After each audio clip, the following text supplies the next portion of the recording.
Special intensive revision sir ఇది తెలంగాణకు వస్తుంది, రేపు ఆంధ్రాకు కూడా విస్తరించబడుతుంది. దేశవ్యాప్తంగా ఇప్పుడు ఇది పెను సంచలనం అయినటువంటి వార్త.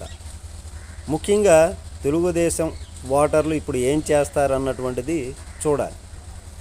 పల్లెటూరుల్లో ఉన్నటువంటి వాళ్ళు, అట్లాగే కొందరు పట్టణాల్లో ఉన్నటువంటి వాళ్ళు హైదరాబాదుకు వెళ్ళటం, వలసలు వెళ్ళటం, అట్లాగే చెన్నై వలస వెళ్ళటం, బెంగళూరులో వలస వెళ్ళటం, ఇవి వీళ్ళు పిల్లకాయలు అప్పట్లో. అంటే ఇప్పుడు పెద్దవాళ్ళు అవుతారు, గ్రాడ్యుయేషన్ పోస్ట్ గ్రాడ్యుయేషన్ పూర్తి చేసినటువంటి వాళ్ళు, ఉపాధి అవకాశాల కోసం వెళ్ళినటువంటి వాళ్ళు.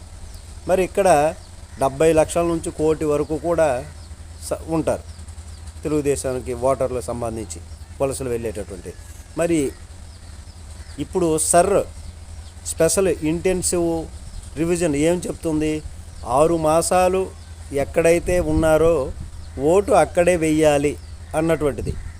లాస్ట్ 6 మాసాలు ఎవరైతే ఎక్కడ నివసిస్తూ ఉన్నారో అక్కడే ఓటు వేయాలని.